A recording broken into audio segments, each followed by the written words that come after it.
Au Gabon, il se passe quelque chose de très important. L'arrestation d'un sénateur est en train de provoquer une véritable crise et ça met à l'épreuve la toute nouvelle constitution du pays. C'est une histoire qui mêle immunité parlementaire, jeu de pouvoir et au fond, c'est l'avenir de toute une nation en transition qui se joue en ce moment même. Un séisme politique. Ce ne sont pas mes mots, ce sont ceux de la presse locale pour décrire l'affaire. Et ça plante bien le décor. On ne parle pas d'un petit fait divers, non. On parle d'une véritable secousse qui est en train d'ébranler les fondations du pouvoir à Libreville. Alors, qu'est-ce qui s'est passé concrètement? Voici le point de départ. Le 16 décembre au soir, un homme, Pascal Ogom Siphon, qui vient tout juste d'être élu sénateur, est arrêté. Et pas par n'importe qui, par les services de contre-espionnage militaire. Ce n'est donc pas une arrestation banale, c'est un acte qui met le feu aux poudres institutionnelles. Pour bien comprendre l'enjeu, il faut regarder le timing de très très près. Vraiment, tout se joue en quelques heures. Fin novembre, Siphon est ministre du Tourisme, mais il est déjà en résidence surveillée. Le 16 décembre au matin, il démissionne de son poste de ministre pour pouvoir devenir sénateur. Et là, coup de théâtre, le soir même, quelques heures à peine après sa démission, il est arrêté. Le piège se referme juste avant l'installation officielle du Sénat, prévue 2 jours plus tard. C'est dans ce tout petit intervalle que se trouve le nœud de tout le problème. Et là, forcément, la question que tout le monde se pose, elle est simple. Mais attendez, un sénateur, ça a une immunité parlementaire, non? Il n'est pas censé être protégé? Cette question, toute simple en apparence, nous plonge en fait au cœur d'un énorme imbroglio constitutionnel. Alors, pour y répondre, il faut qu'on se penche sur un principe absolument clé de la nouvelle constitution gabonaise.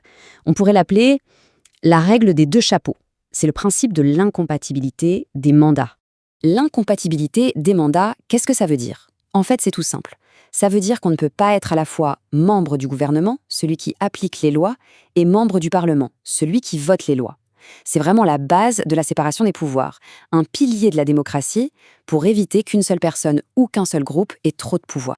On a donc bien d'un côté le pouvoir exécutif, le gouvernement, qui administre, qui gouverne, et de l'autre le pouvoir législatif, le Parlement, qui représente le peuple et qui est censé contrôler le gouvernement. L'idée de la règle des 2 chapeaux, c'est justement ça. On ne peut pas porter les deux en même temps, parce qu'on ne peut pas être à la fois le contrôleur et le contrôlé. C'est la base de l'équilibre. Et attention, ce n'est pas juste une belle idée en l'air. C'est écrit noir sur blanc, gravé dans le marbre de la toute nouvelle Constitution de 2024. L'article 73 est on ne peut plus clair.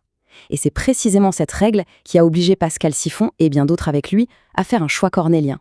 Parce que oui, le cas de Siphon, ce n'est que la partie émergée de l'iceberg. L'application de cet article 73 a provoqué un véritable effet domino dans les plus hautes sphères de l'État.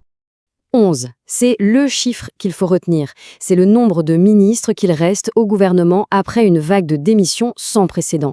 Il faut imaginer, d'un gouvernement au complet, on se retrouve avec une équipe très réduite. Ça pose évidemment de vraies questions sur la capacité du pays à être gouverné. Et on ne parle pas de second couteau. Il y a Pascal Ogové Siphon, bien sûr. Il y a aussi Élodie Diane Foué Sanjo, une autre ministre devenue sénatrice. Et surtout, il y a eu 18 autres ministres qui avaient déjà dû démissionner le mois d'avant pour devenir députés. Personne n'y échappe et ça redessine complètement le paysage politique. Et la conséquence directe de tout ça, c'est un gouvernement qui tourne au ralenti, un peu en mode survie. Des ministères aussi importants que la défense, les affaires étrangères, l'économie, sont maintenant gérés par des ministres qui font de l'intérim, qui cumulent les portefeuilles. C'est une situation qui, forcément, fragilise la gouvernance du pays au quotidien. Ok, revenons à notre mystère de départ, l'arrestation de Siphon. On a compris la règle des 2 chapeaux, mais ce qui n'est pas clair du tout, c'est le timing de son application. Et c'est là qu'on entre dans ce que les analystes appellent une zone grise. Une zone grise institutionnelle. L'expression est parfaite. Elle décrit ce moment de flottement total où on a une loi, mais on ne sait pas précisément à partir de quand elle s'applique. C'est ce flou juridique, ce flou temporel qui est au cœur de toute cette affaire. La grande question, la voilà, posée simplement. À partir de quand, très exactement, l'immunité parlementaire commence-t-elle? Est-ce que c'est dès la proclamation des résultats de l'élection ou est-ce qu'il faut attendre la cérémonie d'installation officielle du parlementaire? Tout est là. Pour y voir plus clair, on regarde un autre article de la Constitution, le 77. Il nous donne des pièces du puzzle. Première pièce, l'immunité, ça protège la liberté de parole de l'élu.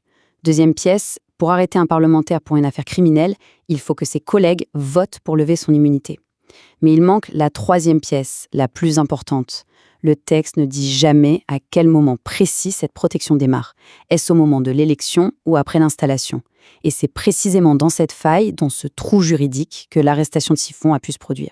Bon, si on prend un peu de hauteur maintenant, On voit bien que cette affaire dépasse largement le cas d'un seul homme ou une simple querelle d'avocats. C'est un véritable moment de vérité pour toute la nouvelle architecture du pouvoir au Gabon. Le point vraiment essentiel à retenir, c'est celui-là. À travers cette crise, c'est la solidité des nouveaux principes démocratiques qui est testée, là, en conditions réelles, sous nos yeux. La façon dont cette affaire va se terminer en dira très long sur la volonté réelle du pays de respecter cette fameuse séparation des pouvoirs. Et comme le résume parfaitement un analyste local, c'est un test de la rupture annoncée avec les pratiques du passé. Toute la transition gabonaise a été bâtie sur cette promesse de changement. Eh bien, cette affaire, c'est un test grandeur nature pour savoir si cette promesse va se concrétiser ou si elle restera juste un beau slogan. Et ça nous laisse avec une réflexion, au final. Le vrai test pour une démocratie, ce n'est peut-être pas seulement la clarté de ses règles écrites noir sur blanc. C'est surtout sa capacité à gérer ces zones grises, ces moments d'incertitude.